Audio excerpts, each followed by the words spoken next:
آئیے اب آپ کو قرآن کی بات آئی ہے تو کچھ باتیں آپ کو سناؤں، ذرا سنیں دھیان سے۔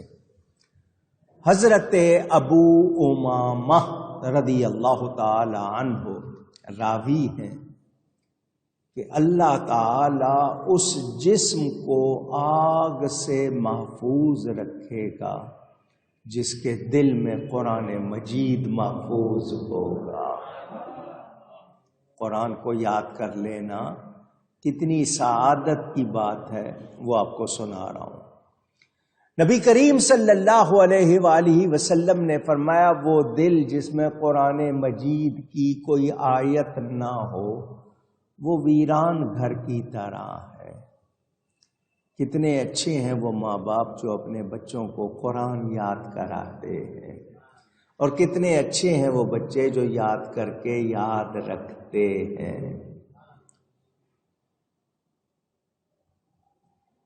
حضور اکرم صلی اللہ علیہ وآلہ وسلم نے فرمایا قرآن مجید کو یاد کرو، قرآن مجید کو یاد کرو۔ قسم ہے اس ذات کی جس کے قبضہ قدرت میں میری جان ہے، وہ سینوں سے اونٹ بندھے ہوئے کے چھوٹنے سے بہت جلد نکلنے والا ہے۔ یعنی جیسے ہی اونٹ کے پاؤں سے رسی کھولی جاتی ہے وہ بھاگ جاتا ہے۔ ایسا نہ ہو کہ تم قرآن کو یاد نہ کرو اور قرآن تم سے دور ہو جائے، کیونکہ قرب قیامت میں قرآن اٹھا لیا جائے گا۔ اہل علم کا کہنا ہے کہ قرآن کا کچھ حصہ دن میں پڑھو، کچھ حصہ رات میں پڑھو، یعنی دن میں بھی قرآن پڑھو، رات میں بھی۔ آپ کو پتہ ہے ہر گھر میں صبح پہلے قرآن پڑھا جاتا تھا، پھر رات کو سونے سے پہلے قرآن پڑھا جاتا تھا۔ برکت ہوتی تھی یا نہیں ہوتی تھی؟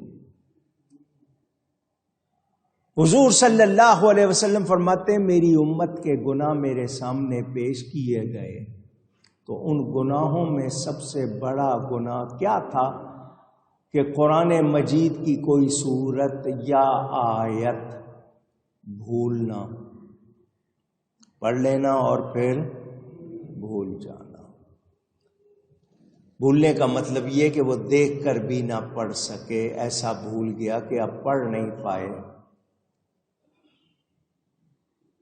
ابن عیینہ وہ کہتے ہیں قرآن یا اس کی سورت یا آیت کا بھولنے والا ملامت کا مستحق ہے۔ اس کو کہا جائے گا کیا کر رہا ہے تو نے کیا کیا، یعنی اس کو اچھا نہیں کہا جائے گا۔ اسے گناہ کی طرف منسوب کیا جا سکتا ہے۔ نسیان کا معنی ترک بھی آتا ہے، یعنی چھوڑ دینا، تو قرآن کو چھوڑنا نہیں چاہیے۔ آپ بھی کہیے قرآن کو نہیں چھوڑنا چاہیے، قرآن سے وابستہ رہنا چاہیے۔ روز قرآن پڑھنا، اونچی کہیں، روز قرآن پڑھنا، روز قرآن پڑھنا۔ زیادہ نہ پڑھ سکو کچھ تو پڑھو، یہ نہ ہو کہ بالکل ہی ہاتھ نہیں لگایا۔ اب یہاں دو مسئلے بھی سنا دوں۔ جس کو قرآن یاد ہے وہ اپنی یادداشت سے پڑھے، دیکھ کے پڑھنا زیادہ اچھا ہے، دیکھ کے پڑھنا اونچی۔ لیکن جس کو تفکر تدبر یاد کیے ہوئے پڑھنے میں آتا ہے وہ اس کے لیے افضل ہے۔ حافظ ہے، سمجھ کے پڑھ رہا ہے، اس میں غور بھی کر رہا ہے، تو اس کا یاد سے پڑھنا افضل، لیکن باقی کا دیکھ کے پڑھنا افضل، اس لیے کہ دیکھ کے پڑھنے میں دو ثواب ہیں۔ کتنے؟ ایک دیکھنے کا ثواب، ایک پڑھنے کا ثواب۔ جو شخص اٹک اٹک کے پڑھتا ہے، روانی نہیں ہے، آپ بڑی تیزی سے پڑھ لیں، وہ رک رک کے صحیح طرح پڑھنے کی کوشش میں اٹکتا ہے. یہ نہیں ہے کہ جان بوجھ کے، لیکن یہ کہ اچھی طرح پڑھنے کی کوشش میں اٹک رہا ہے، اس کو زیادہ ثواب ملتا ہے کیونکہ وہ محنت کر رہا ہے. قرآن صحیح پڑھنے میں زیادہ محنت کر رہا ہے تو ثواب بھی. اور جو روانی سے پڑھ رہا ہے، بہت عمدہ پڑھ رہا ہے، اس کی شان ہی اور ہے. قرآن مجید پڑھا جائے تو دل لگنا چاہیے. ہمارا دل لگتا نہ، ہم پڑھنے میں نہ سننے میں دل نہیں لگاتے. محرومی ہے. قرآن سے پیار کرو، قرآن سے محبت کرو. یہ قرآن کریم اللہ کا کلام ہے. آپ کوئی کتاب ایک بار، دو بار، تین بار، چار بار پڑھنے سے اکتا جائیں گے. قرآن جب بھی پڑھیں گے مزہ ہی آئے گا. اس کی آیات واضح ہیں اور روشن ہیں. قرآن کریم کا یاد کر لینا، جنہوں نے قرآن یاد کرایا، بچوں کو حافظ بنایا، ان کے سروں پر قیامت کے دن نور کے تاج ہوں گے. کراؤن کہتے ہیں تاج کو. دوسرے دیکھ کے رشک کریں گے کہ تمہیں کیسے مل گئے. وہ کہیں گے ہم نے اپنے بچوں کو قرآن یاد کرایا تھا. میں ایک مرتبہ بہاولپور کے قریب سفر کر رہا تھا. مجھے وہاں کسی نے بتایا، وہاں ایک بستی ہے پاکستان میں. بہاولپور کا علاقہ کسی زمانے میں پوری ریاست تھی. ایک بستی ہے، مجھے اس وقت اس کا نام یاد نہیں آ رہا. بتایا گیا کہ اس بستی میں ہر مرد، ہر عورت حافظ ہے. سب نے قرآن یاد کیا ہوا. علی پور سیدہ کے امیر ملت حضرت سیدنا پیر جماعت علی شاہ صاحب علی پوری رحمت اللہ علیہ، ان کے خاندان میں مردوں عورت سارے ہی قرآن کے حافظ تھے. بڑی سعادت سمجھا جاتا تھا قرآن کو یاد کرنا. مگر آج اب لوگوں میں شوق نہیں.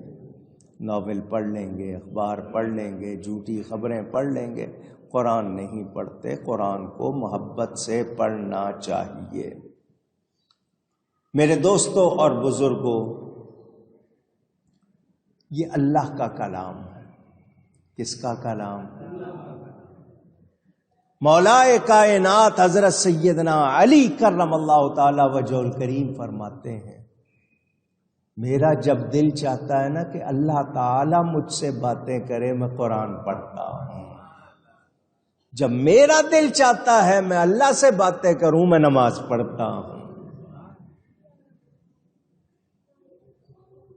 روز ختم کرو، 2 دن میں کرو، 3 دن میں کرو، 7 دن میں کرو. ہمارے ہاں تو سال بھر میں بھی مشکل ہوتا ہے. رمضان میں لوگ پڑھ لیتے ہیں، آگے پیچھے پتہ ہی نہیں. میرے دوستوں اور بزرگوں، یہ قرآن سینہ کھولتا ہے، شفا بھی ہے. کوئی چاہے کہ اس کا دل صاف ہو جائے، اس میں اچھے خیالات آئیں، اس میں اچھائی آئے، روشنی آئے، تو تدبر کے ساتھ بہت غور سے قرآن کو پڑھے، حروف بھی پڑھے، ان کے معنی بھی سمجھے تدبر کے ساتھ. رات کو جاگے. یہ 5 نسخے بتائیں دل صاف کرنے کے. قرآن پڑھے غور سے، رات کو کچھ حصہ آرام کرے، کچھ جاگے، اور سحری کے وقت گڑ گڑائے، روئے، اور لوگوں میں زیادہ مکس ہونا پسند نہ کرے، اور اللہ والوں کی صحبت میں رہے. یہ 5 نسخے ہیں، جو ایسا کرتا ہے پھر اس کو قلب کی صفائی ملتی ہے. یہ قلب صاف کرنا پڑتا ہے.